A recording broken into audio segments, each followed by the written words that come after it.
alladzi arsala rasulahu bil huda wa dinil haq liyudhhirahu 'alad dini kullih wa kafa billahi syahida. Asyhadu an la ilaha illallah wa asyhadu anna Muhammadan 'abduhu wa rasuluh alladzi la nabiyya ba'dah. Alhamdulillah, dengan iradah Allah Subhanahu wa taala, pada pagi hari ini saya bisa bersilaturahim hadir kembali di masjid Al-Huda ya, kebun kopi.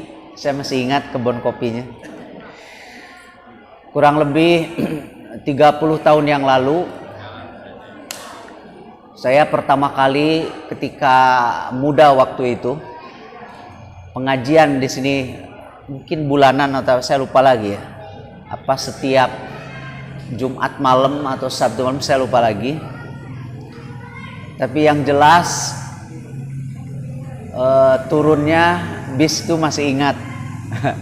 Kemudian jalan sedikit dan belok ke jalan RE Sulaiman ya, belum berubah namanya. Jadi kalau pengajian di Citerep ini berangkat dari Bandung jam 5, pulang ke Bandung kembali jam 5 subuh. Karena dari sini harus ke Jakarta dulu, ke Cililitan ya, baru itu waktu muda dulu. Dan alhamdulillah teman-teman muda saya hadir, tapi sekarang sudah sebagian jadi aki-aki kayaknya. Karena sudah punya cucu ya, seperti Ustadz Yadi, Ustadz Slamet, Kang Obi juga udah punya cucu ya. Udah punya cucu juga kan Ustadz? Jadi tinggal saya yang belum, jadi saya belum aki-aki nih. Ya. Jadi ternyata kita berkesempatan juga untuk menjadi tua. Kalau dulu rasanya belum terbayang untuk menjadi tua. Kalau sekarang sama sekali tidak ada bayangan untuk menjadi muda kembali. Gitu. Bapak-bapak, ibu-ibu yang saya hormati, Al-Quran salah satu tema pokoknya itu ya, salah satu tema besar dalam Al-Quran itu adalah mengenai sejarah. Sehingga Allah Subhanahu wa taala sampai kemudian menurunkan wahyu terkait dengan sejarah itu, menempati jumlah ayatnya hampir 2000-an ayat. Jadi 30% dari 6.600 sekian ayat itu adalah ayat sejarah. Jadi kalau dikalkulasi jumlahnya kurang lebih 2000-an ayat. Bandingkan dengan ayat-ayat hukum yang tidak lebih dari 100 ayat hukum itu. Maka yang menjadi pertanyaan kita adalah, tidak mungkin Allah Subhanahu wa taala menurunkan wahyu dengan porsi banyak terkait dengan sejarah sampai 2000-an ayat kalau tidak ada maksud dan tujuan tertentu. Ayat hukum cuma 100. Tapi justru yang sering kali menjadi kajian rutin, mendalam di kalangan kita umat Islam termasuk di Indonesia juga di Citerep ini adalah ayat-ayat hukum. Bagi yang pernah di pesantren tuh ada mata pelajaran sendiri, tafsir ayat ahkam ya. Sekarang mungkin buku wajibnya As-Sobuni ya, Rawaiyul Bayan di situ. Yang bahasan pertamanya surat Al-Fatihah, entah berapa puluh halaman kan di situ dibahas mengenai kedudukan, apakah bismillah itu bagian dari Al-Fatihah atau bukan. Apakah bismillah itu dibacanya jahar atau sir, kan dibahas lengkap di situ. Banyak sekali tafsir ayat-ayat hukum. Dan pemahaman kita relatif sudah terbentuk terhadap ayat-ayat hukum itu untuk mengamalkannya. Umpamanya hukum sholat itu wajib, ada aqimus sholah wa atuz zakah. Karena ragam kalimatnya amr, wajib. Jadi cara mengamalkan ayat itu adalah kita laksanakan sholat, keluarkan zakat, kan begitu. Tapi ayat-ayat sejarah kan bentuknya tidak seperti itu. Padahal ayatnya 2000-an. Sepengetahuan saya tidak ada nama surat yang berkonotasi dengan hukum tertentu. Tapi coba dari mulai surah nomor 2, surat Al-Baqarah, itu kan berisi tentang sejarah. Bukan pengetahuan tentang anatomi sapi betina, kan? Tapi sejarah tentang satu peristiwa di zaman Nabi Musa alaihissalam. Ada pembunuhan, kan? Situ diberi nama surat Al-Baqarah, sejarah. Kemudian surat nomor kedua, nomor 3, surat Ali Imran, itu sejarah tentang keluarga Imran. Nomor 3.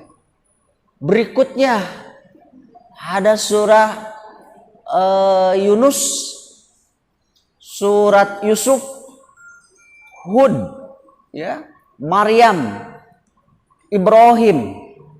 Bahkan ada nama surat Al-Anbiya, berarti kisah nabi-nabi. Ada satu surat namanya Al-Qasas, berisi kisah-kisah. Bahkan nabi terakhir Khatamil Anbiya wal Mursalin juga menjadi nama satu surat, surah Muhammad.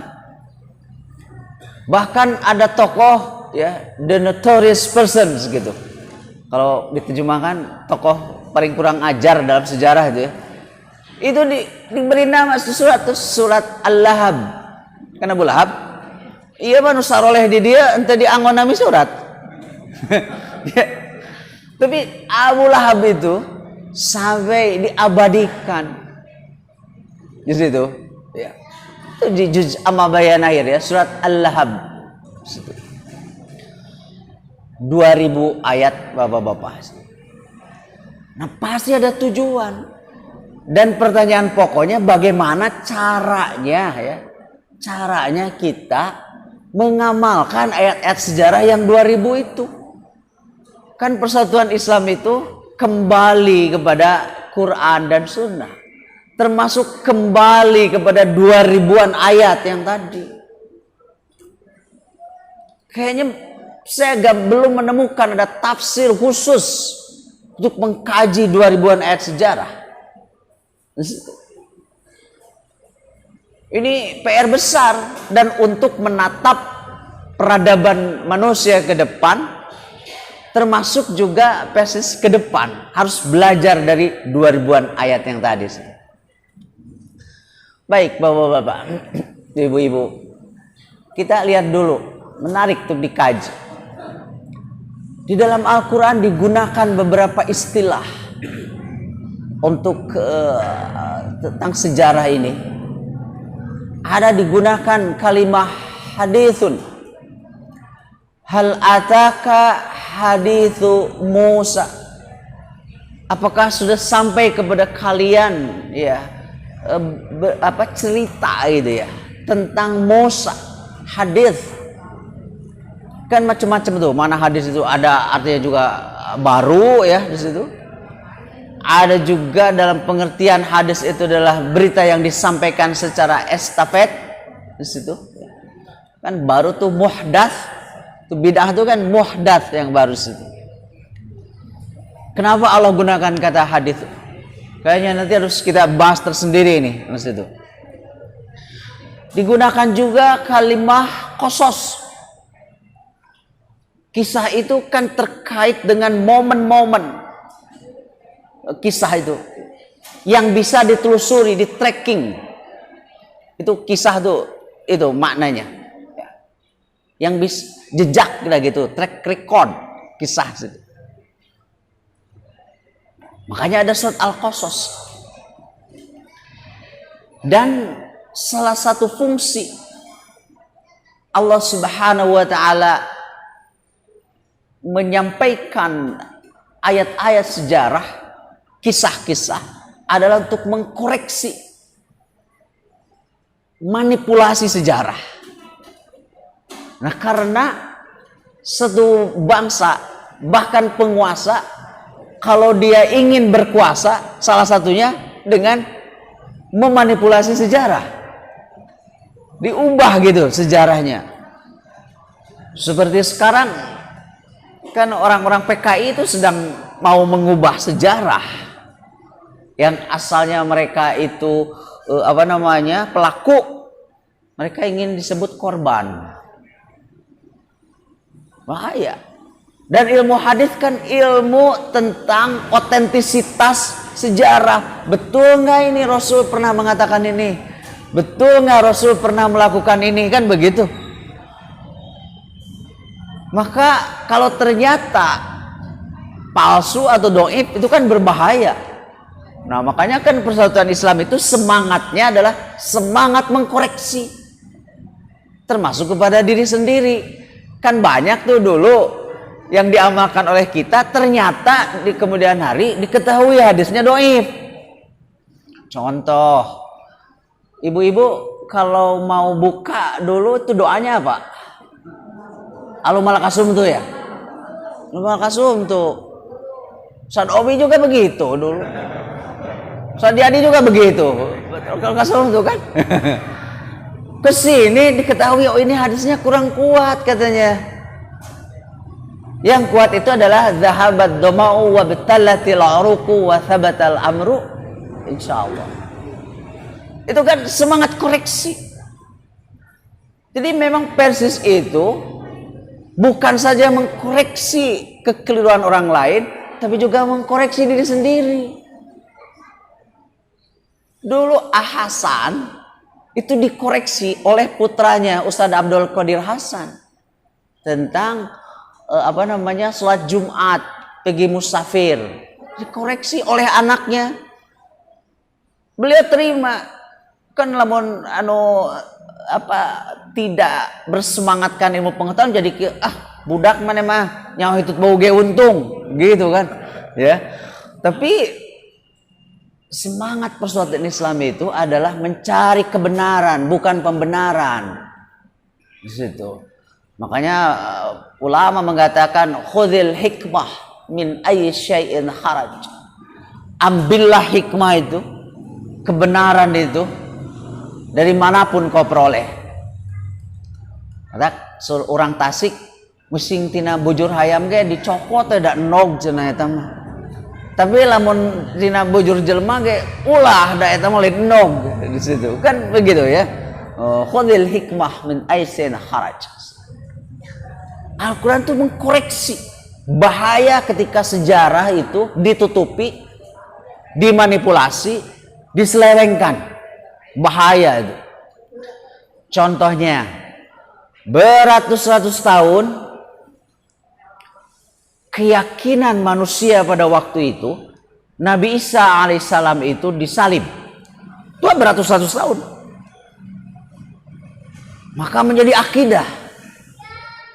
Nabi Isa disalib itu menjadi akidah yang kemudian melahirkan keyakinan atau ajaran mengenai penebusan dosa, ya. Kan begitu. Maka kemudian Allah Subhanahu wa taala mengkoreksi lewat Rasulullah sallallahu alaihi wasallam. Wa ma qataluhu wa ma salabuhu walakin syubbiha lahum. Isa itu tidak dibunuh, tidak disalib, tapi disamarkan. Itu kan dikoreksi.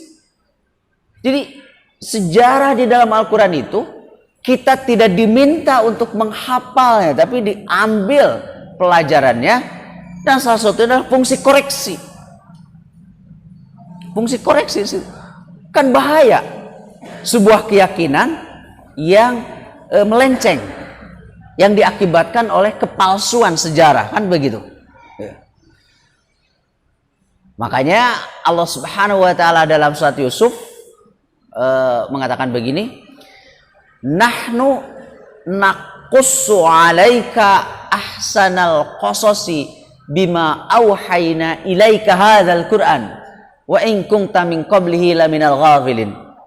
Kami, kata Allah, naqussu, mengisahkan, 'alaika, kepada engkau tuh Muhammad, ahsanal qasas, sebaik-baiknya kisah, sebenar-benarnya kisah, bima auhayna ilaika hadzal Qur'an, yang kami wahyukan dalam Al-Quran ini.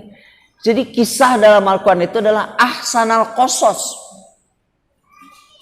benar sebenar-benarnya kisah, yang fungsinya tadi untuk mengkoreksi. Berarti selain Al-Quran itu bukan kisah yang benar. Maka seluruh kisah dalam Al-Quran itu fungsinya adalah mengkoreksi. Itu. Jadi, umpamanya Persis yang kembali kepada Quran, Sunnah, maka Persis harus punya semangat untuk mengkoreksi, mencari kebenaran, mengkoreksi diri. Sebab ternyata mengkoreksi diri itu lebih berat. Hesewe gitu. Ya lamun rek dibenerkeun teh. Itu luar biasa, itu susah ya, situ.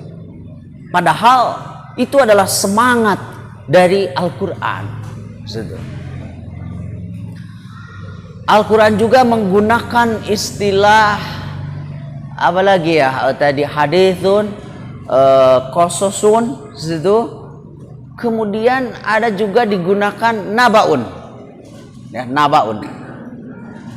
Bahkan kalimat itu dipakai oleh Allah Subhanahu wa taala ketika mengisahkan awal kehidupan manusia, yaitu yang terkait dengan putra Nabi Adam alaihissalam. Watlu alaihim naba abnai Adama. Ceritakan kepada mereka Muhammad naba abnai Adama, berita dua anak Adam. Nabaun kan, idh qarraba qurbanan, ketika mereka berdua berkurban dengan satu pengorbanan, fatuqabbila min ahadihima wa lam yutaqabbal minal akhar, terima kurban yang satu dan diterima tidak ada yang satu. Nabaun, berita. Apa itu nabaun? Artinya nabaun itu, nabaun itu menurut saya, menurut pemahaman saya, itu berita yang paling tinggi nilainya. Kalau berita secara umum bisa benar bisa salah, itu namanya khobarun, khobar. Diambil ke bahasa Indonesia jadi kabar. Jadilah surat kabar di kita ya. Koran itu bahasa Arabnya nih, surat kabar. Makanya berita di koran itu bisa benar, bisa tidak, bahkan kabeh wanu bener, bisa juga begitu. Koran itu betul kan? Apalagi sekarang, ini bapak-bapak, ibu-ibu semua, zaman sekarang itu ini wartawan. Hayang naon wae nyeun status di Facebook. Ya, Ustadz Yadi makan beliau, ya, tuang jeung goreng ayam, diberitakeun ku anjeunna. Di rumah makanan dipoto heula kan emang gitunya. Jadi sebetulnya sekarang bapak-bapak ibu semua sudah pada jadi wartawan, paling tidak memberitakan diri sendiri. Ya. Jadi memeh dahar teh ritualnya dipoto heula, di-share ya, kakara bismillah. Nah, gitu. Bahkan kadang-kadang tosep tuangan geus kosong dipoto deui. Habis cenah gitu ya. Jadi ini wartawan semua sekarang. Ya. Jadi berita di koran itu bisa benar, bisa tidak. Bahkan bisa tidak benar semuanya. Ya, di koran. Makanya orang baca koran tergantung kepentingannya. Kalau yang suka sepak bola di Jawa Barat ini, pasti langsung dibuka itu bagian akhir, berita Persib. Geus dibaca Persib nama geus weh. Gitu ya. Tapi yang ingin tahu berita nasional, halaman pertama. Kalau yang ingin iklan, dulu ada iklan, sekarang habis tuh iklan. Karena iklan murah di Facebook. Timimiti ngajual senal capit, nepikeun rek ngajual bumi, iklan kena aja di Facebook, gak perlu bayar kan sekarang. Situ. Kapungkur mah baca koran. Bagi mereka yang ingin beli mobil, beli motor, lihat halaman iklannya, kan gitu. Setelah iklan dibaca, ya sudah nggak dibaca koran. Makanya ada cerita menarik ini dari mantan gubernur NTB, ya Tuan Guru Bajang, ya. Beliau kan lama sekolahnya di Mesir. Selama sekolah itu kan presidennya otoriter ya. Presiden Husni Mubarak. Beliau itu otoriter. Mantan kepala staf angkatan udara. Zamannya Anwar Sadat yang terus jadi wakil presiden. Anwar Sadat terbunuh kan naik presiden. Jadi otoriter. Jadi hati-hati. Kekuasaan itu cenderung menjadikan seseorang tuh otoriter. Yaitu apabila kekuasaannya melebihi waktu, melebihi batas. Makanya kekuasaan itu dalam tingkat apapun harus dibatasi. Sebab yang paling hakiki, penguasa yang paling hakiki itu hanya Allah Subhanahu wa taala. Dari jelema mah lamun berkuasa, kalau tidak dibatasi oleh aturan, tidak dibatasi oleh etika, selalu disalahgunakan. Pak Harto lamun jadi presidennya 10 tahun weh salamet, tapi 32 tahun beliau itu.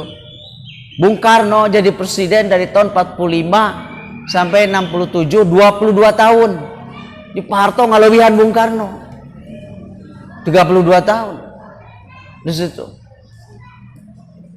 Makanya kekuasaan terus dibatasi, sehingga hukum yang membatasi itu dalam istilah Al-Quran sebutnya hudud, had, untuk membatasi.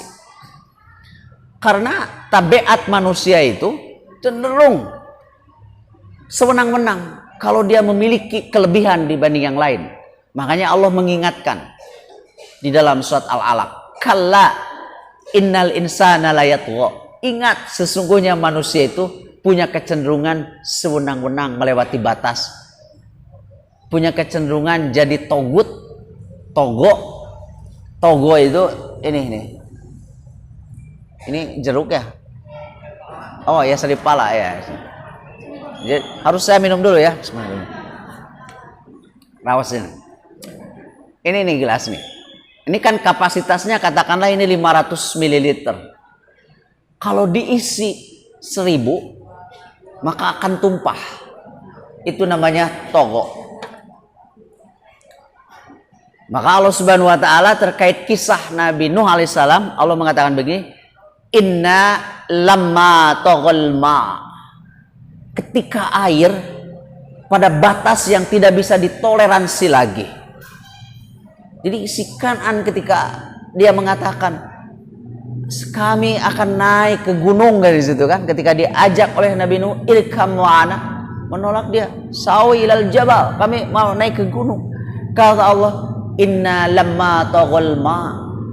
Air itu sudah pada batas yang tidak bisa ditoleransi, luber di situ. Jadi seorang yang togo itu harusnya dia sebagai penguasa itu di sini kewenangannya. Manehanana kalau kasakia, itulah yang disebut dengan togut, sewenang-wenang. Kenapa dia menjadi sewenang-wenang? Karena dia memiliki kekuasaan di luar yang seharusnya. Baik keluasan kewenangan ataupun waktu yang terlalu lama dia berkuasa. Menjadi sewenang-wenang. Makanya ayat berikutnya, kalla innal insana layatgha ar-ra'ahu istaghna. Kalau dia memandang dirinya itu lebih daripada yang lain. Orang yang merasa ilmunya lebih dari yang lain tanpa bimbingan iman, maka dia menjadi sewenang-wenang dengan ilmunya. Karena dia merasa nulain anggap bodoh. Gitu. Jadi orang yang merasa ilmunya lebih dari yang lain tanpa iman, dia sewenang-wenang dengan ilmunya. Minimal orang yang berilmu seperti ini akan jadi penipu. Sebab tukang tipu itu pinter. Ndak anu bodoh maka tipu. Ya. Tidak ada orang nu katipu pinter mata katipu ge bodoh. Betul, ya. Dulu kita dijajah, berarti kita itu bodoh ketika itu. Bayangkan dari Belanda berapa ribu kilometer ke sini kok bisa diam di negara kita sampai ratusan tahun. Saya kebetulan sudah mengunjungi Belanda itu mungkin ada 25 kali kayaknya. Jadi saya lebih sering ke Belanda ketimbang ke Citerep. Aneh oke orang Citerep ini nih. Ya. Dari tahun 2016 ya, dari tahun 2016 saya sudah berapa kali 4 tahun ya, 10 kali itu ke Belanda, setahun 2 kali diundang. Ya udah mah di ongkosan begitu nyamannya tedaek di situ ya. Udah datang. Nah, kalau nggak ada Covid, ini harus ada Covid 4 kali nih jadwal saya situ. Jadi jadwal saya ceramah di Belanda 4 kali, di Citerep 5 tahun sekali gente gitu.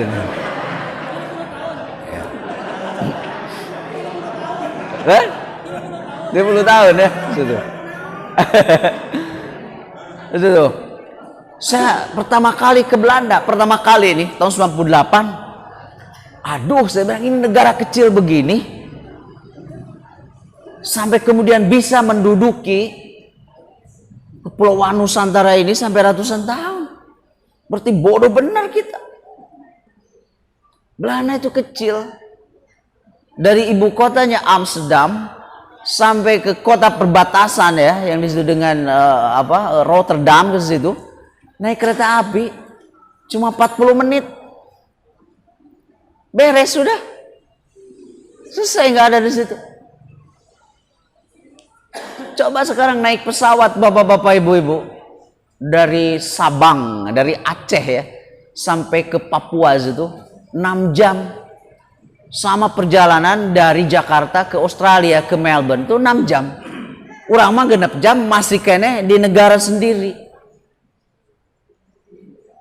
Jadi waktu itu negara kita itu kelebihan sumber daya alam, akan tetapi keterbatasan sumber daya manusia.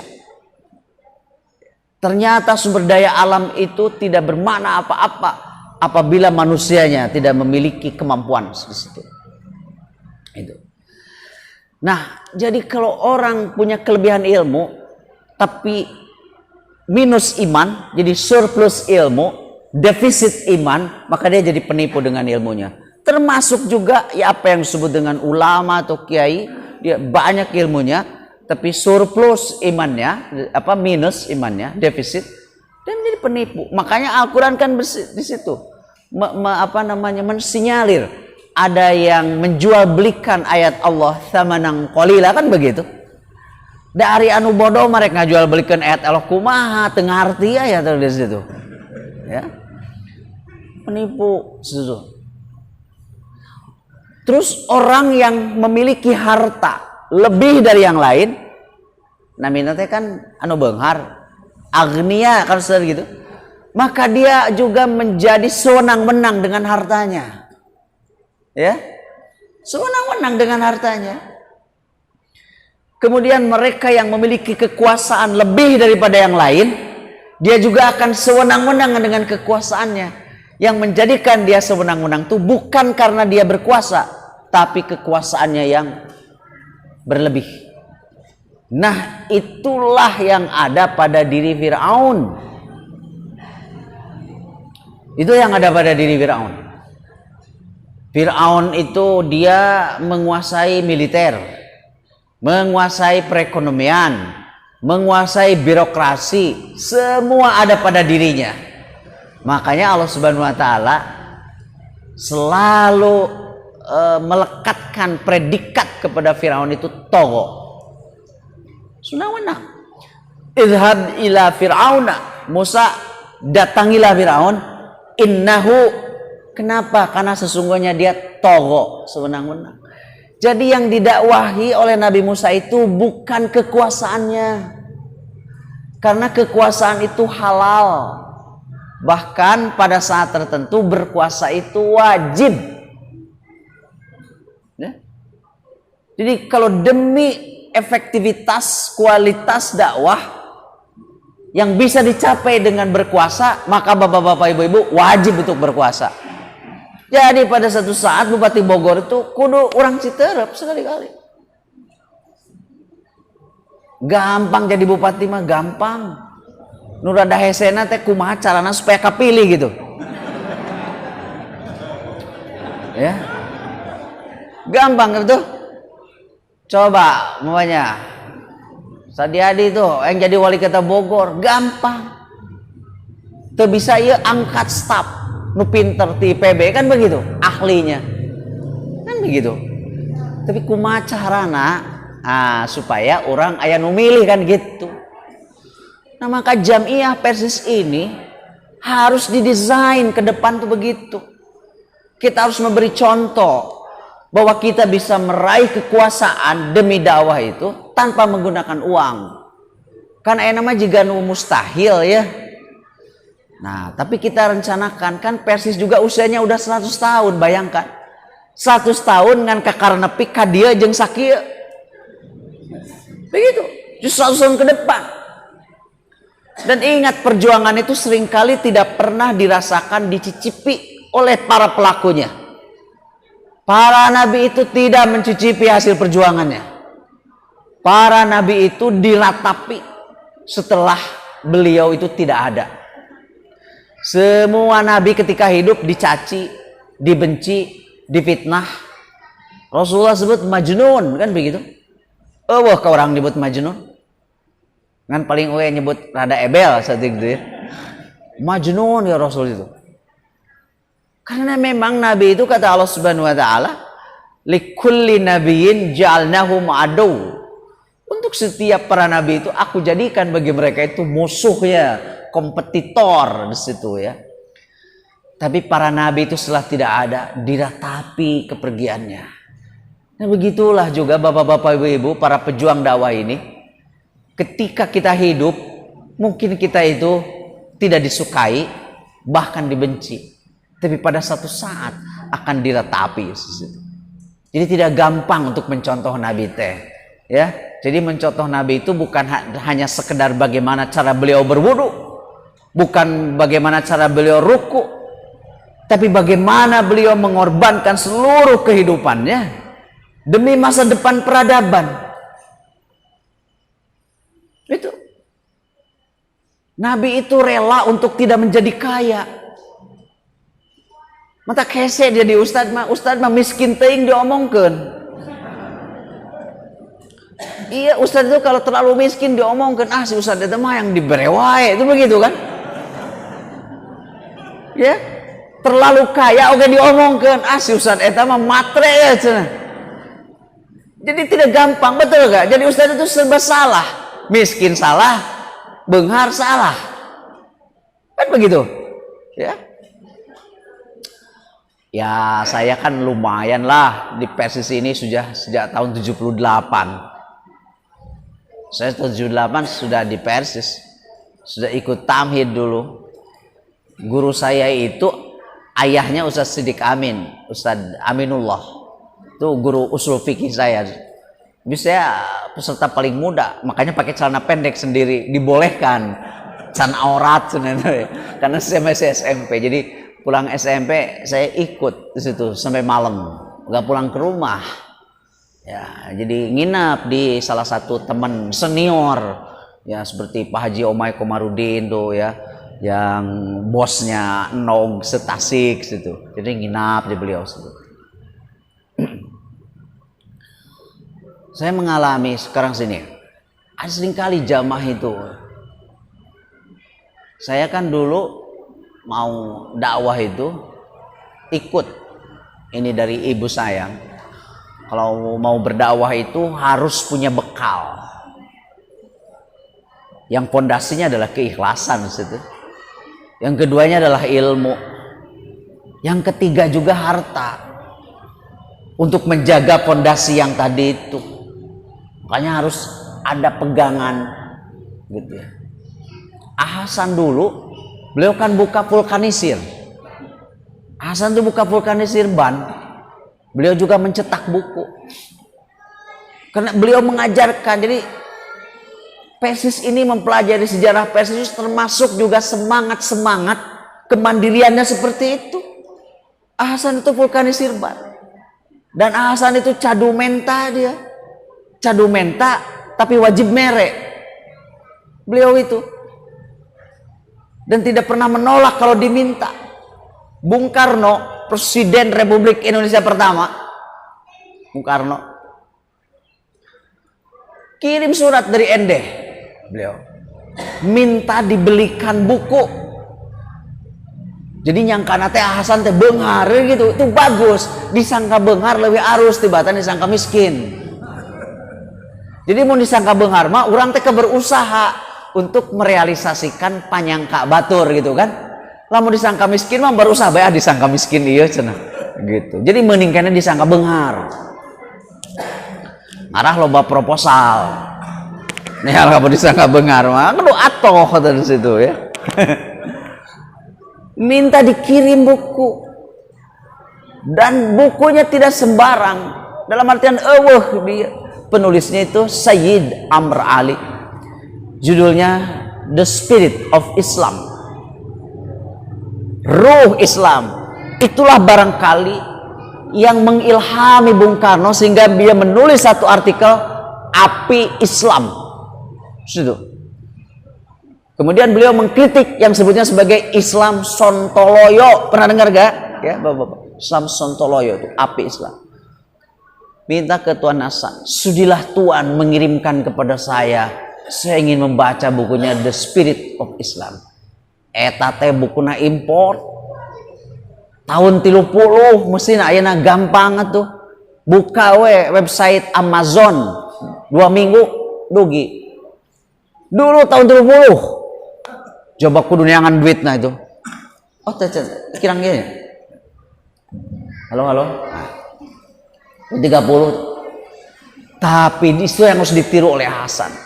Hasan itu cadu untuk tidak menyenangkan temannya. Tapi Hasan gak pernah minta sesuatu ke Bung Karno. Karena tahu Bung Karno orang tawanan di situ. Cari Hasan tuh dapat pasti dari penerbitnya luar negeri. Dikirim ke Bung Karno. Dan Hasan itu mengirim bukan saja bukunya, juga dengan biji jambu mete ya, yang kesukaan Bung Karno. Jadi kalau teman yang baik kudu apal naon pangabekina. Lamun kitu eta geus bener sobat nu asli. Ieu masa sobatan 30 tahun can apal keneh pangabekina. Gitu ya. Tapi cekang obi teh lah nu gampang cenah. Pangabeuti sarerea mah duit we. Ya. Itu mah heureunya begitu ya. Jadi Hasan tuh sampai tahu makanan favorit Bung Karno itu teman yang luar biasa kan? Situ. Dikirimlah buku dengan jambu mete. Tidak lama membalas tuh Bung Karno. Tuan, beribu-ribu terima kasih. Buku yang kami minta sudah sampai. Apa kata Bung Karno? Dan saya sudah baca sampai selesai. Orang diberi buku, gue 30 tahun tadi baca-baca. Jadi emongan nomere buku nage. Bung Karno itu sebagai tanda terima dibaca dia. Dan menginspirasi bagi dia. Makanya menulis buku Api Islam. Ambil apinya, jangan abunya. Kan begitu, kata Bung Karno. Dan kami berpesta Tuan katanya. Kami semua berpesta memakan Tuan punya kiriman biji jambu mete. Tuh.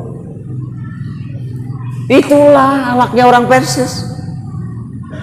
Ketika Bung Karno sebelum ke Ende di penjara di Sukamiskin, padahal Hasan dengan Bung Karno dengan Pak Nasir itu berpolemik, berdebat. Tapi siapa yang pertama kali nengok ke Sukamiskin? Pimpinan Persis. Bari lain anggota Persis. Ayeuna anggota Persis tong boro dilongok, diomongkeun di situ. Ini ditengok tuh ke Sukamiskin. Dan itu akhlaknya pimpinan Persis itu babawaan. Itulah yang menjadikan seorang Bung Karno menjadi tertarik sekali. Makanya dakwah Persis itu pintunya harus banyak. Jangan hanya pintu mimbar saja. Oleh karena itu dalam konteks dakwah, kenapa di Persis diubah bidang tabligh menjadi bidang dakwah? Karena semua harus jadi dai. Karena tidak semua orang bisa jadi mubaligh. Ari mubaligh mah kudu anu punya kemampuan khas. Ya. Karena kalau dipaksakan bari manehanana teu bisaeun anu geus jelas jadi teu jelas. Kan gawat ketika cenah si ustad eta mah geus jelas oge jadi teu jelas. Bahaya kan kalau begitu. Bahaya ya Kang Obi. Makanya seingat saya Kang Obi itu ngajelaskeun Persisna teh lain ku mimbar, ku seuri Kang Obi mah. Jadi orang Persis mah kudu gembira jika Kang Obi gitu. Gitu ya Kang Obi ya.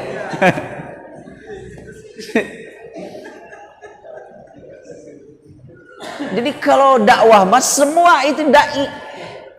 Jadi orang yang punya harta dakwah dengan hartanya. Perempuan tanpa harus bicara dakwah dengan keperempuanannya. Begitu. Orang yang punya kuasa, kekuasaan, tidak harus dia menjadi penguasa mimbar, dakwahlah dengan kekuasaannya. Orang miskin, dakwahlah dengan kemiskinannya. Kan begitu. Jadi Persis harus membuka pintu dakwah sebanyak-banyaknya. Kalau ada dokter di Persis, dakwahlah dia dengan dokternya. Kalau di Persis itu ada insinyur, dakwah dengan keinsinyurnya. Ulah ya mages insinyur, dititah jadi penguasa mimbar. Jangan, dia di situ. Makanya seringkali datang ke saya, Kang, saya itu anggota Persis. Tapi apa ya yang bisa saya kontribusikan? Berarti ada yang salah di kita. Seolah-olah dakwah teh kudu dina mimbar wae. Saya tanya, Akang apa keahliannya? Saya tuh ahli panas bumi, Kang. Tuh, panas bumi. Yang itu sumber energi di Bogor teh Gunung Salak. Di situ tuh panas bumi di situ. Dari ku Ustad mah kita ngorek-ngorek panas bumi gemoal bisaeun. Itu dakwah di situ, ya. Nah, itulah Ban Ahsan. Jadi kalau Bung Karno sekarang ada ya, kalau Bung Karno sekarang ada nih, terus dia jadi presiden, pasti dalam pidatonya kalau datang ke Bandung dia mengatakan, saya ini kader Persis, pasti begitu. Bung Karno. Kenapa sampai begitu? Karena Persis itu berdakwah semua lapisan. Semua lapisan di situ. Harus ke semua lapisan. Tidak boleh kalangan bawah saja. Kalangan atasnya tidak disentuh. Tidak boleh kalangan atas saja, kalangan bawahnya tidak disentuh. Makanya kenapa di dalam Al-Quran bahwa para nabi itu harus berdakwah bilisani qaumihi. Jadi ketika nabi berdakwah dengan orang Badui, bahasanya bahasa Badui. Sabab lamun ku bahasa lemes moal ngartieun. Saya dulu ada ya, Allahu yarham Ustad Mu'man apa ya yang dari Subang tuh.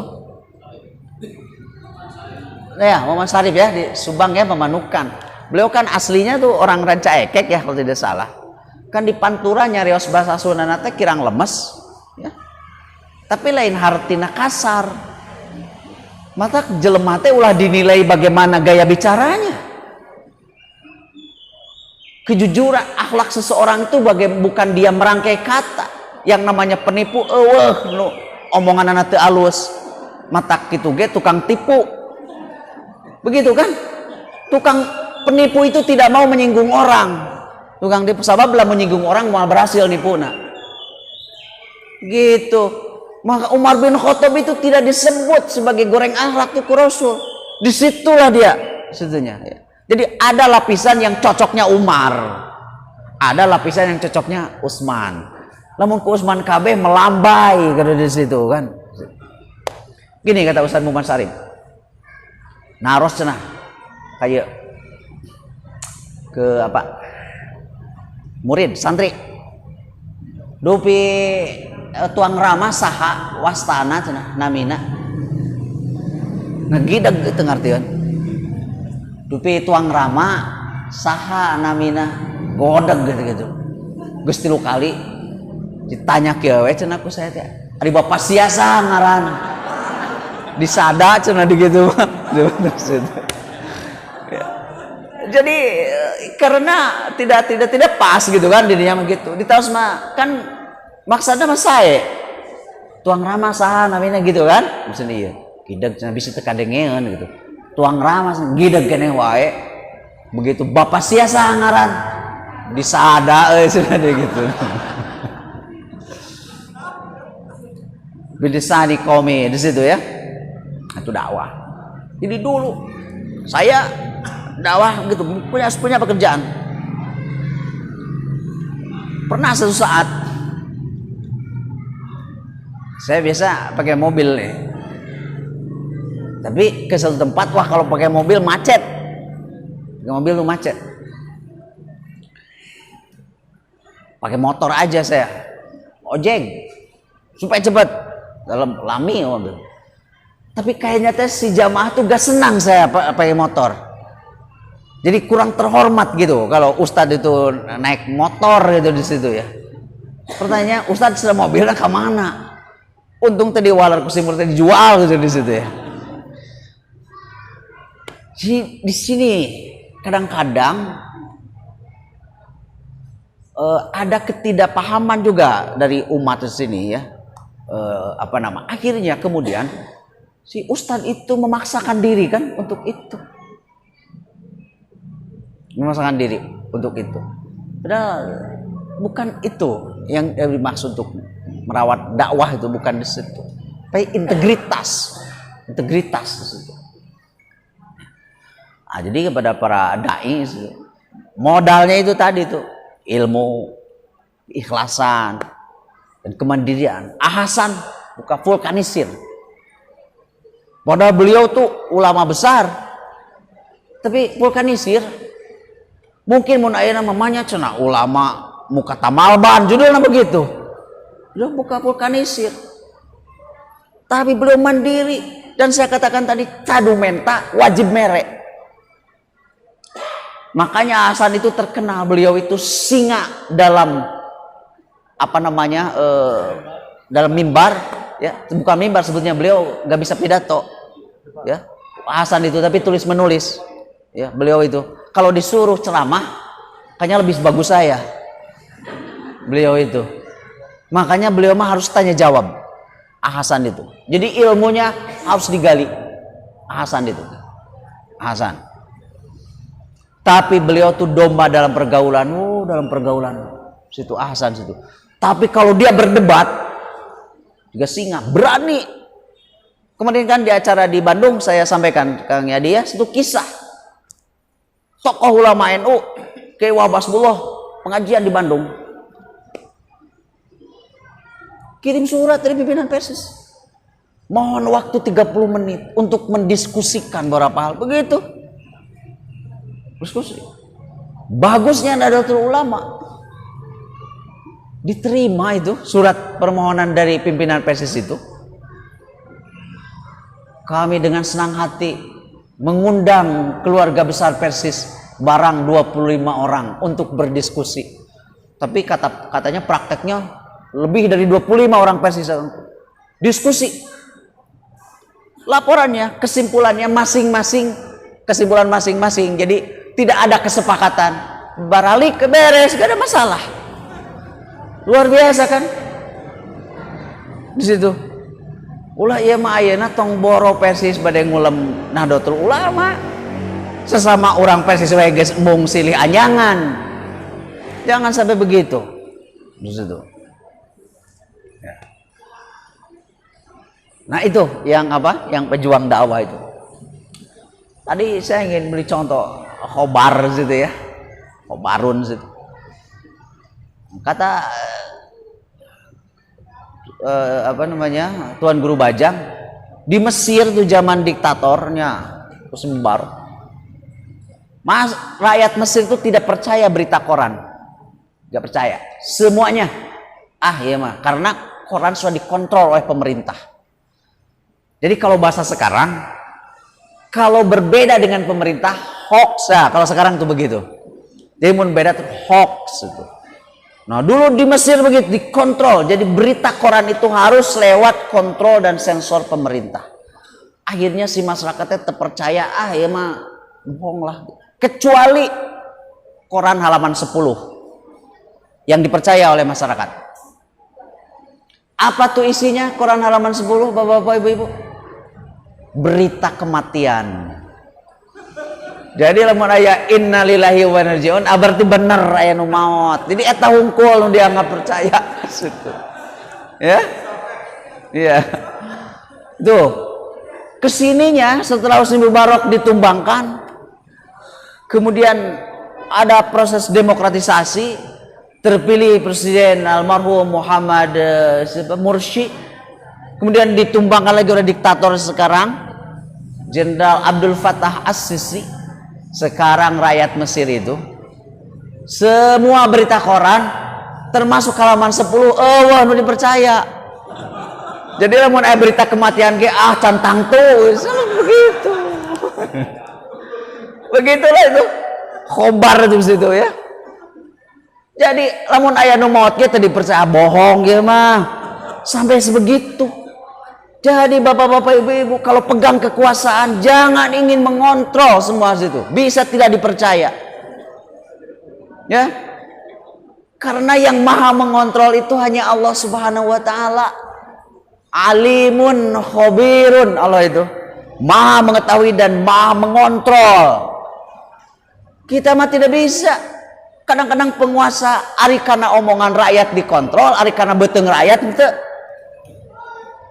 Kan gitu. Omongan nama dikontrol, disadap. Tapi beuteung rakyat nu kukurubukan teu dikontrol. Gak bisa gitu ya. Jadi bapak-bapak ibu-ibu nanti termasuk juga ini para pimpinan daerah, pimpinan PC, jangan memiliki keinginan untuk mengontrol seperti itu. Karena itu menjadi tidak dipercaya nantinya. Yang harus dibangun adalah trust, kepercayaan. Kepercayaan itu harus dibangun. Itu khobarun. Nah kalau nabaun, bapak-bapak ibu-ibu, nabaun itu begini. Kata Roghib Al-Isfahani, nabaun itu ay khobarun dzu faidatin azimatin yahsulu bihal ilm. Jadi kalau nabaun itu adalah berita, khobar dzu faidatin azimatin yang memiliki faidah, manfaat yang besar, yahsulu biha dengan perantaraan nabaun tadi dapat menghasilkan, mengantarkan kita kepada ilmu. Jadi bukan hoax kalau nabaun itu, pasti beritanya itu benar dan memiliki manfaat yang besar. Makanya pembawa nabaun berita seperti ini namanya nabi. Jadi nabi mah apa yang dibawanya, apa yang disampaikannya dzu faidatin azimatin. Beda jeung urang lolobana teu benerna urang mah. Ya, da urang mah lain nabi teh ya. Justru lamun berita di urang mah 80% hoax, 10% bener. Tapi urang oge kan resepna teh kana berita hoax na teh ya. Kan lamun aya gosip nu diudag teh eta. Tadi teh can anggeus di ujung diudag ka imahna. Teruskan nu tadi teh ya, nu tadi teh naon, nu hoax teh ya gitu. Itu kan senangnya kita begitu ya.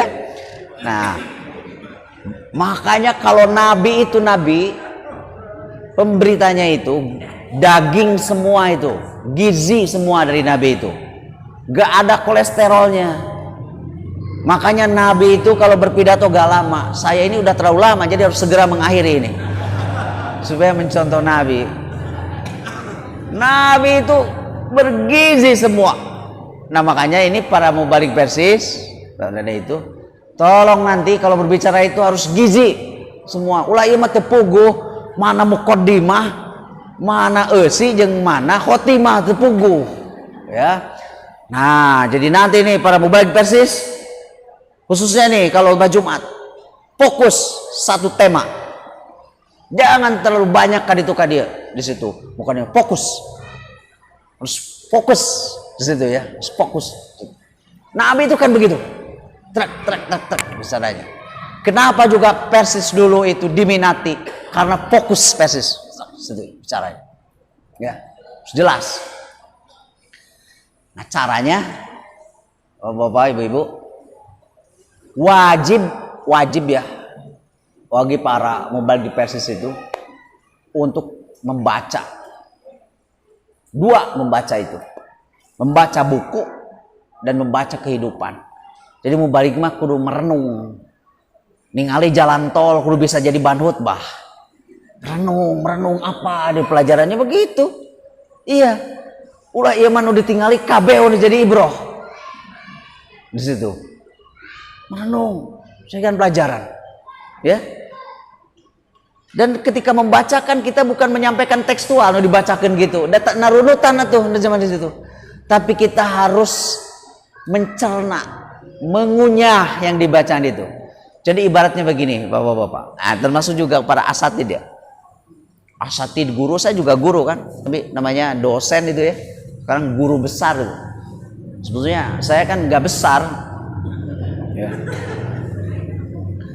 Makanya di SK-nya itu panggilannya memutuskan mengangkat saudara Atib Latiful Hayat sebagai profesor itunya.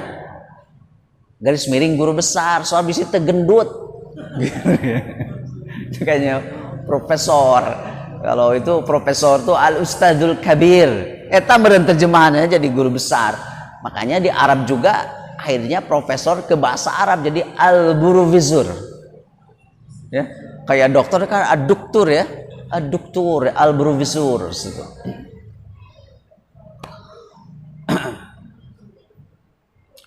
Jadi guru mau mengajar kan dia baca katakanlah 10 referensi.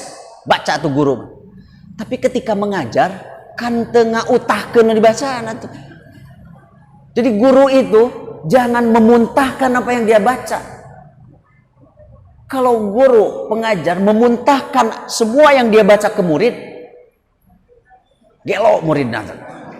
Iya. Sabab nu ngaranna utah, nu utahna ge nyeri atuh. Aya teh utah nyeri kan.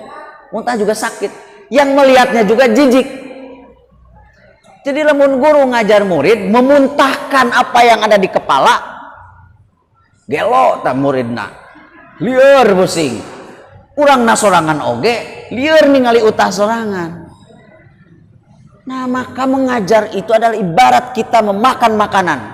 Saya kan mau ke sini supaya kuat makan saya sarapan. Tadi pagi-pagi.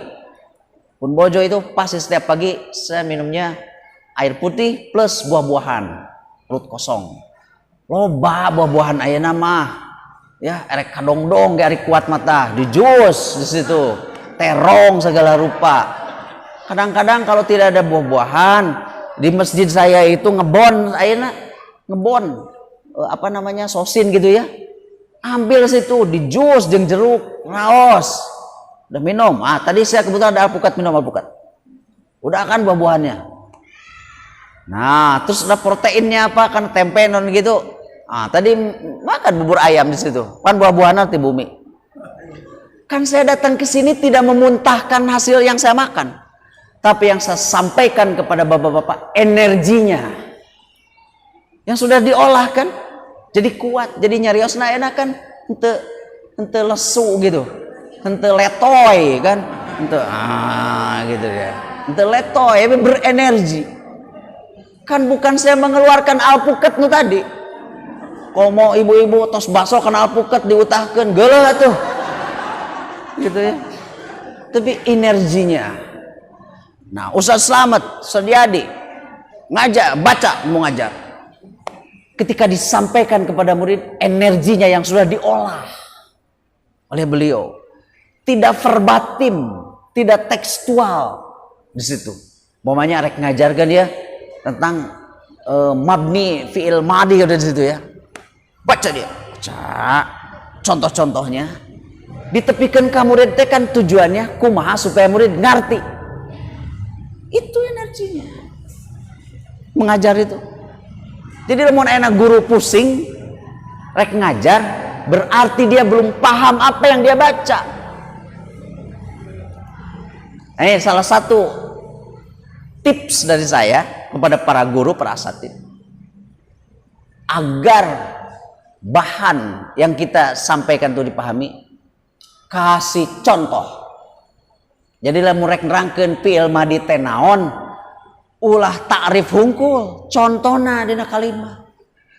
Kalau seorang guru sudah bisa memberikan contoh, artina manehanana geus ngarti. Lamun saumur-umur guru, dosen segala macam can pernah bisa memberikan contoh, manehanana ge teu ngarti. Matak muridna ge teu ngarti-ngarti. Kunaon? Pangna baralet matematika. Sebab jarang diberi contoh dina kahirupan, matak pusingnya matematika teh jadi musuh. Padahal matematika itu menyenangkan, logika. Kan penemunya juga orang Islam. Ya, Al-Jabbar itu situ, Al-Khawarizmi yang menciptakan algoritma yang sekarang dipakai untuk kepentingan teknologi informasi. Itu dari algoritma. Jadi mun ayeuna umat Islam geuleuh karena matematika, nah teu nyunah eta teh. Tidak belajar sejarah Al-Khawarizmi di situ. Nyieun we apologi, helah alasan, moal ditanya ieu dikubur oge cenah. Ya sarua we da moal ditanya oge huruf nasab, huruf jazm ge moal ditanya. Di situ. Kasih contoh. Ya, jadi kepada para guru, contoh. Bahkan lebih bagus sebelum menjelaskan tarif, langsung kasih contoh. Kete si murid teh langsung nyieun tarif sorangan. Jadi ingat ya, mau guru, asatid, dosen, mau balik, jangan memuntahkan apa yang dibaca. Keluarkanlah energinya. Yang menggerakkan itu adalah energinya. Ya, energi. Makanya saya tidak sekarang memuntahkan jus alpukat yang saya minum tadi, bubur ayam, goreng tempe, terus naon deui nya aya oge tadi teh nyemil di mobil teh aya di situ. Kan keluarkan energinya saja sekarang.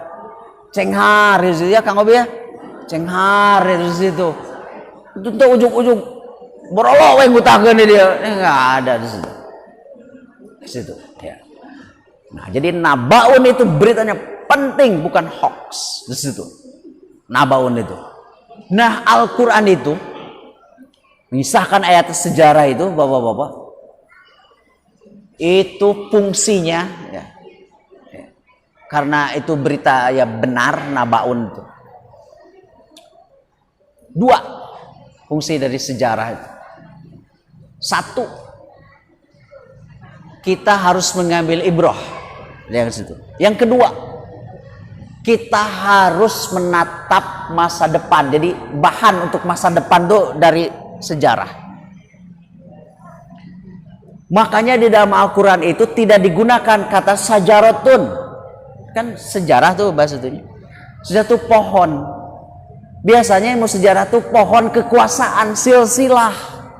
Nu di sejarah matak, sejarah mah sejarah para penguasa, tara aya sejarah rakyat. Disebut sejarah Kabupaten Bogor, eusina teh bupati-bupati Bogor. Sugan aya ieu rakyat mah eueuh. Sejarah Indonesia kerajaan, raja-raja, nepikeun kana presiden. Eueuh rakyat nama. Makanya Al-Qur'an tidak menggunakan kata sejarah di situ. Tidak menggunakan kata sejarah atau tarikh. Tarikh itu kan penanggalan. Karena memang kita tidak diminta keur ngapalkeun kejadian tanggal sabaraha, tidak. Di situ. Tidak digunakan di situ. Artinya digunakan nabaun, tak pentingnya di situ. Nah, pelajaran ibrah. Makanya Al-Quran menggunakan kata nazoro, nazorun. Kan belajar nahu ge orang sok jadikan contoh ungzur sana ya di situ. Ungzur. Berbeda dengan ro'a. Dengan nazar tu dengan ro'a itu tuh berbeda. Kalau ro'a itu objeknya tuh ada di depan kita. Seperti mimpinya Nabi Yusuf, ro'a itu 11 kaukaba. Ayah saya melihat, jadi di dalam mimpi itu melihat 11 ya bintang itu bersujud melihat. Tapi kalau nazar tuh melihat tuh sesuatu objek yang tidak ada di depan kita, bahkan sudah terjadi. Maka nazar itu adalah melihat, memahami dengan menggunakan akal. Maka suka disebut melihat seperti itu namanya nalar. Sanes nalar ngapalkeun. Tapi melihat sesuatu yang kita objeknya tidak ada di depan kita, maka digunakan dengan akal, mata hati. Nazar di bahasa Indonesia keun we jadi nalar. Cenah eta teh sabab orang Indonesia khususnya orang Sunda do teh sok dirobah jadi al baheula makan ya sanes l urang keur diajarkan di situ. BG bahasa gitu dulu sekiranya bener gitu ya. Saya ingat sekolah T kan kita kan A B C D gitu ya T, tapi udah begitu dulu kita nyebutnya ya. H itu jadi waktu saya sekolah, yang sekarang mah enggak. Nah dulu gitu jawabannya teh. Jadi nah jadi S jadi as. Betul ya? As gitu. Eta Y di situ. Dulu saya tahun 72 di situ ya. Bisa jadi juga kan begitu. Produk langsung. Produk kapur saya itu. Kalau yang baru-baru ini produk stabilo. Produk stabilo. Makanya dulu mah aya panyepret guru jeung paragi mupus kapurna kulamak ya kulamak. Guru ngalatih pupus na kaharep kan kita ngapus. Lamun salah wae kepret tonggong teh taku ya nyeupeureus oge ku awi ya awi tara dilaporkeun guru ayeuna mah penganiayaan. Gitu kan judulnya ya. Di situ. Salah tajwid saya. Ikhfanya teh idharnya kurang ieu. Kepret ku kopea. Begitu kan di situ dulu ya. Di situ dulu. Nah, orang Sunda teh sok ngarobah dho jadi L. Salat duhur, cek urang Citerep salat lohor. Iya. Padahal kan duhur eta teh keur kirata Islam, cenah Islam teh kirata tina Isya subuh lohor. Jadi supaya deket kadinya. Lohor, asar, maghrib. Lamun duhur keneh jadi isdam kan gitu ya. Nah, jadi kusan selamat dibolak-balik tuh dipermak. Maka geus we ulah salat duhur, lohor. Jadi Islam supaya deket. Isya subuh, lohor, asar, maghrib. Nadzor jadi nalar. Jadi fangzuru gitu. Allah kisahkan ini tentang Firaun. Fangzuru, perhatikan oleh kalian. Nalarlah oleh kalian. Kan kita gak pernah ketemu dengan Firaun, tidak ketemu dengan Nabi Sulaiman, tidak ketemu dengan Nabi Musa alaihissalam, tapi kita disuruh melihat. Maka maksudnya menalar, memikir, memahami kenapa Firaun sampai begitu, kenapa Korun sampai begitu. Nazar fangzuru tuh. Itulah kenapa sampai 2000 ayat. Jadi Allah mengatakan begini, hei umat Islam, kalau kalian ingin sukses dalam hidup, ingin menjadi pemimpin peradaban, lihatlah nabi-nabi yang sukses membangun peradaban, kan begitu. Jadi orang yang sukses dalam hidupnya, dia yang sukses menalar sejarah, belajar dari kesuksesan orang lain, bahkan termasuk belajar dari kegagalan diri sendiri. Itulah sejarah. Jadi sejarah itu fungsinya adalah bukan kita harus menghafal deretan tanggal kejadian, bukan harus menghafal siapa tokoh-tokohnya tanpa kita pernah menalar apa yang mereka lakukan. Fangduru. Persis udah 100 tahun. Kalau dihitung dari tahun hijrah, tahun ini 100 tahun. Tapi kalau Masehi nanti 2023. Kenapa Persis bisa bertahan 100 tahun? Itu kan harus dinalar oleh kita. Saya belum lahir pada tahun 23. Saya tidak tahu apa yang terjadi pada tahun 23. Tapi kenapa sampai 100 tahun bisa bertahan? Fangzuru, dinalarlah oleh kita. Maka hasil penalaran saya nih, salah satu sebabnya karena Persis tidak didesain sebagai gerakan dakwah yang bertumpu kepada figur fardiyah. Oh ini ada bukunya ini. Menalar lampau meretas asa. Ini saya jadi ingat, saya yang bikin nih, menalar lampau meretas asa. Atas saran dari Ustadz Solihin. Menalar lampau, itu dari kata nazar. Menalar lampau. Ke depan itu harus kita retaskan. Ini 100 tahun ini. Nanti kalau yang mau beli boleh juga ya, boleh ya, boleh wajib. Ya, nanti dikasih diskon untuk cabangnya situ ya, cabang sama situ. Jadi salah satu penalaran saya karena Persis didesain sebagai jamiah. Coba kalau pada waktu itu kan pendirinya itu Muhammad Zamzam sama Muhammad Yunus. Umpamanya namanya bukan Persis, jadi begini namanya. Jadi perkumpulan Al-Zamzamiyah gitu, atau Yunusiyah di situ. Begitu beliau wafat selesai, kan begitu kan? Selesai. Figur situ. Tapi namanya Persatuan Islam, bukan Zamzamiyah atau Yunusiyah. Mungkin Kiai Zamzam sama Kiai Muhammad Yunus itu mereka tidak pernah berpikir bahwa gerakan dakwah yang didirikannya akan bertahan sampai 100 tahun sehingga melahirkan ini. Ini jariah luar biasa itu kepada kedua beliau itu. Coba kalau namanya Zamzamiyah, selesai waktu beliau wafat tahun 50 itu selesai. Jadi pelajaran sejarahnya, kalau Persis ingin tetap menatap 100 tahun ke situ, maka harus dibangun atas dasar potensi jamiah, bukan potensi fardiyah yang ada di jamiah. Jadi ali berjamiah mah kudu beda anu aya di jero teh. Lamun kabeh di dia tukang nog, lain jamaah Persatuan Islam, jamaah nog gitu. Aya tukang nog, ada arsitek apa berkumpul di sini. Jadilah jamiah. Dulu Kiai Muhammad Zamzam, Kiai Muhammad Yunus itu pedagang, bapak-bapak ibu pedagang. Bukan orang Sunda, bukan orang Tasik, bukan orang Garut, bukan orang Citirep. Orang Palembang. Nusok diusir ke orang Bogor. Iya, jauh kasabarang ke Palembang saya mana? Balik mau kerupuk. Ada orang Palembang di sini? Ada ya?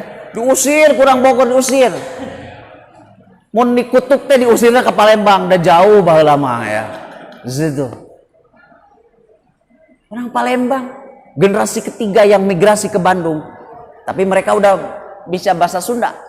Hanya kalau bertemu sesama mereka baru bicara bahasa Palembang. Di situ. Situsnya itu dekat Pajagalan, ada Jalan Cibadak ya. Situ ada Gang Pagade. Situ gang-gang ada Gang Pagade, Gang Sutur tuh di situ. Gang Pagade, Gang Sutur di situ ada. Situsnya di situ. Orang Palembang di situ. Berdiri tahun 23. Selama 3 tahun bingung kayak jam-jam ini mau digimanain ini. Jadi ibarat punya mobil bagus tapi gak ada sopir. Tapi gak ada sopir. 3 tahun kemudian datanglah Ahmad Hasan, Sada Hasan dari Surabaya mau ke Bandung. Apa ke Bandung? Mau belajar tekstil. Karena beliau mah udah jadi ustad. Allah menakdirkan ketemu dengan para pendiri Persis itu, diskusi, cocok. Cocok. Jadi ibaratnya pendiri Persis itu menemukan sopir ini. Ini harus dicontoh. Betul-betul Persis jauh dari kepentingan pribadi. Padahal makan pendirinya beliau rela itu, kedua orang itu tidak dikenal sebagai pendiri. Dalam ditaruh kisah pendiri Persis, kalau orang tidak tahu jawabnya Hasan. Padahal Hasan mah gak pernah jadi ketua umum, ketua cabang gente, jadi hade kene ketua cabang di dia dibanding Hasan. Hasan cuma jadi anggota aja. Tapi ilmunya Hasan itu. Akhirnya Hasan serasa menemukan mobil. Jadi Hasan teh sopir jago tapi tak pernah boga mobil. Ibarat begitu. Datang ke Bandung, hade mobil ya. Hade. Kata Kiai Jamil Munus, wah sopir mantep ya sopir. Akhirnya mobil bagus itu diserahkan ke Hasan. Silahkan tuan jalankan ini mobil. Makanya di tangan Hasan mang perang Persis itu. Kalau bahasa sekarang kan ngabret, bukan ngibrit. Tadi ngibrit maka itu balik gitu. Ngabret tuh Persis di tangan Hasan. Yang menarik, figur Hasan dan Persis tidak saling meniadakan, saling meninggikan. Jadi Persis menjadi tinggi karena Hasan dan Hasan menjadi tinggi karena Persis. Nah kita semua harus begitu di jamiah itu. Lamun di jamiah silih dadetkeun kahanap kabeh. Jadi eueuh nu kaluhur da muncul si ieu dia. Jadi cacing kabeh jadi itu. Cacing kabeh eueuh ular kobrana di situ. Tapi yang harus jamiah itu angkat semua. Semua. Kalau